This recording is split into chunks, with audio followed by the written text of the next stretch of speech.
Resident Evil 4 sempre foi lembrado pela ação e pelos chefões, mas o que realmente ficou marcado na minha memória foi a sensação de solidão quando a noite chegava naquele jogo. Eu não sei como foi com vocês, mas eu fui o tipo de criança que teve a sorte de ganhar um videogame na infância. Os primeiros jogos que conheci naquela época geralmente eram os mais famosinhos entre a galera: Midnight Club, Mortal Kombat, o Clayton Bom de Guerra, Bomba Pet, o tão amado jogo do Ben 10 e até mesmo aquele delírio coletivo que foi o jogo do Segredo dos Animais, que inclusive era muito bom. Jogos que em sua maioria eram bem coloridos, agradavam aos olhos de quem jogava e principalmente quando chegava algum amigo seu para jogarem juntos. Quem nunca foi jogar um Tekken com um amigo e ele escolhia aquela personagem capoeirista e ficava spamando X e bola a partida inteira? Era quase um hack naquele jogo. Eu particularmente sempre preferi os jogos single players, saía comprando qualquer jogo que aparecia na minha frente. Em um certo dia, eu saí de casa na intenção de fazer alguma maldade, quer dizer, comprar alguns jogos novos, e me deparo com o GOAT dos jogos de PS2, Residência Maligna 4.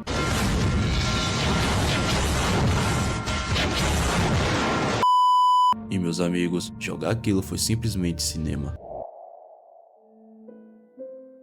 A primeira vez em que abrimos o jogo, somos apresentados à clássica cutscene do Leon chegando na vila. Toda aquela combinação de elementos, ambientação, cores usadas para representar uma região rural do interior da Espanha traz uma sensação estranha de que mais parece que aquela vila foi abandonada há muito tempo. Vale ressaltar que a música de fundo que usaram nessa cena é simplesmente fantástica. Finalmente, ao descermos do carro, podemos realmente começarmos a jogar. Jogando apenas por alguns minutos, já é possível aprender simplesmente toda a mecânica do jogo. Você atira, corre, usa o spray de cura e segue a história linear do jogo. De acordo com o tempo que você joga, mas você sente que cenários daquele jogo parece que foram feitos sob medida para causar desconforto no jogador. Porém, existia um momento específico no jogo em que parecia que tudo mudava de uma hora para outra, como se em um segundo você estivesse jogando a mesma coisa de sempre e em outro, estivesse imerso em um universo completamente diferente. Um momento específico em que o jogo mudava completamente, tanto no original quanto no remake, e esse momento era quando o jogo ficava de noite.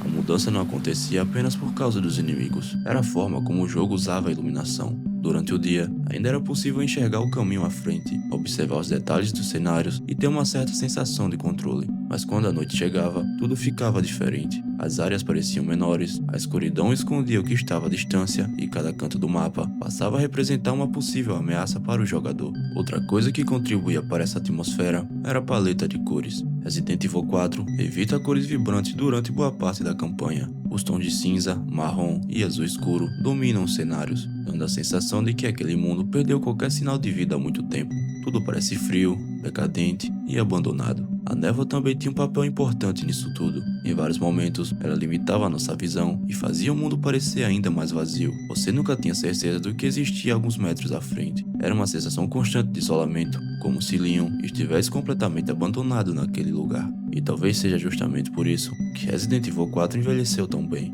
O jogo não dependia apenas de sustos ou monstros assustadores. Ele criava medo através da atmosfera. O desconforto vinha da ambientação, dos sons distantes, do silêncio e da sensação que alguma coisa estava observando você ali no escuro. A cena em que o jogo nos apresentava os cenários noturnos mostrava simplesmente a cabeça de um zumbi explodindo e se transformando em algum tipo de parasita conhecido como Las Plagas, uma espécie de parasita controlado pelo culto Los Iluminados, que inclusive é o principal ponto de desenvolvimento do jogo.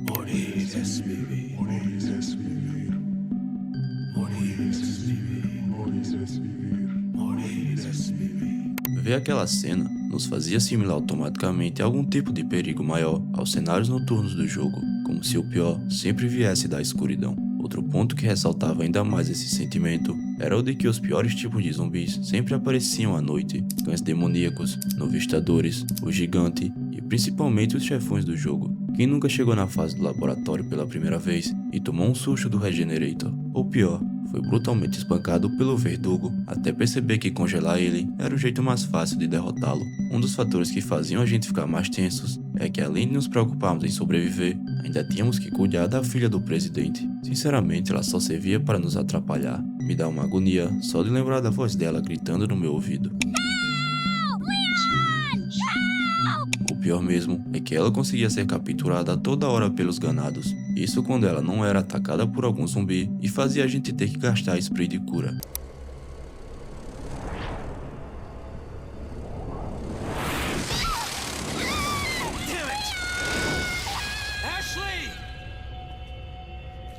O que eu quero dizer com tudo isso é que mesmo com uma história recheada de vilões diferentes, o jogo ainda consegue nos trazer uma sensação de vazio, como se estivéssemos sozinhos naquele mundo. Cada fase tem uma atmosfera diferente, nada é igual à fase anterior. Cada cenário aqui é bem pensado, trazendo um desconforto diferente ao jogador. Outro mistério que até hoje não tem resposta é justamente sobre o mercador, como ele aparecia em todos os lugares em que estávamos, porque os zumbis não atacavam ele. O que ele sabe sobre o vilarejo? São tantas perguntas que levariam horas apenas para explicar. E antes de continuarmos, quero dar um aviso rápido. A maior parte do público que assiste os meus vídeos ainda não está inscrito no canal. Então, venho pedir para vocês considerarem se inscrever e deixarem um like. Isso ajuda bastante o meu canal e me encoraja a trazer vídeos cada vez melhores. E se você tem alguma sugestão de temas para os próximos vídeos, eu vou estar deixando o link do meu LivePix na descrição e fixado nos comentários. Assim você vai poder doar algum valor simbólico que achar suficiente e de brinde apoiar o meu canal. Dito isto, de volta para o vídeo.